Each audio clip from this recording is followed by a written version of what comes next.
Well, the trouble with Boris Johnson is that we have heard him deny things in the past, which has subsequently turned out to be true.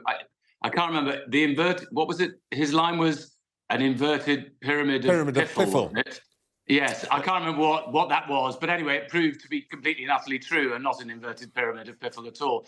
So, and it is true that sometimes Boris Johnson finds himself innocent in the court of his own opinion, but. And you're right.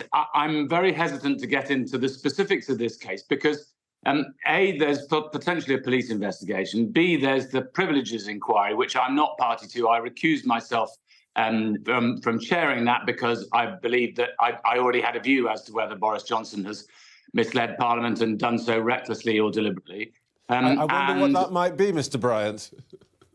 Well, yes, it's very publicly known. I think he did. It seems to me self-evident that if you turned up to events at which were subsequent for which you were subsequently fined, you probably knew that there were events going on in Parliament that didn't meet the legal requirement, and that you weren't abiding by your own lockdown rules, and that there were parties in Parliament, and therefore what you had told Parliament was not true. And if you then chose not to correct the record in time, or at all, ever, in fact, up until this day, then probably you have not only accidentally or inadvertently misled Parliament, you've probably deliberately done so, or certainly allowed the misleading of Parliament to stand. And that is a culpable contempt of Parliament, in my view. But I'm not on the committee, so that's almost completely and utterly irrelevant. What the thing that worries me most at the moment, if I might, Trevor, is so we've got the COVID inquiry, we've got the police investigation, we've got the inquiry by the Privileges Committee.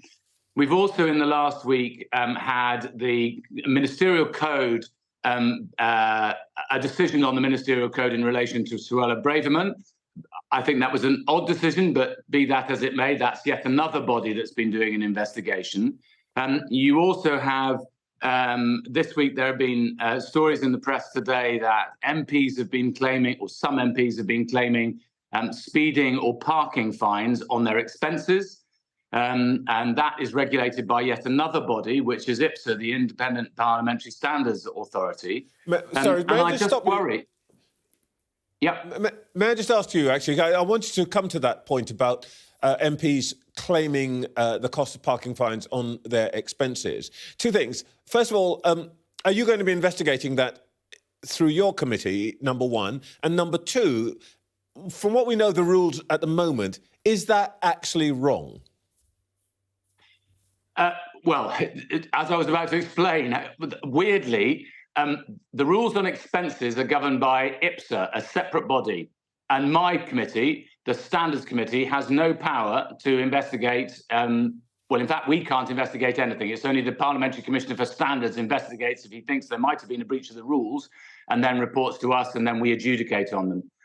But IPSA is a statutory body, so it's laid down in statute law, and it has an officer who is there solely to decide whether people have breached the rules, and they would then refer things to the police because it's a criminal offence to false accounting or breaking the laws on parliamentary expenses. So no, we can't investigate. To my mind, it is manifestly wrong. I don't care whether it breaches a rule. It is manifestly wrong for somebody to, if you're an ordinary member of the public, you can't go off and if you've been caught parking in the wrong place at the wrong time, or not getting a parking ticket or a speeding fine, you can't claim that on your daily expenses, can you? So I don't see why there should be why MPs should be any different. Sadly, Sky is not that kind to us, and of course we have to say that we don't know who those MPs are, and they can't be here to answer for themselves. But you set out the principle very clearly. There's a general issue, I think, which is now building up, which is the relationship between politicians and the civil service. On Tuesday, the Cabinet Office has a deadline, and that's a deadline for sending the unredacted versions of Boris Johnson's WhatsApp messages to the COVID inquiry. COVID inquiry has demanded them. Do you feel confident that the Cabinet Office is behaving correctly and that the inquiry is getting what it needs from the government? Well, I read, you can't believe everything you read in newspapers, as you know, Trevor, but I read a newspaper account which seemed to suggest that the COVID inquiry was having to use powers, which incidentally, not even my committee, the Standards Committee in Parliament, has. And the COVID inquiry has them under the Inquiries Act to force government ministers to provide things.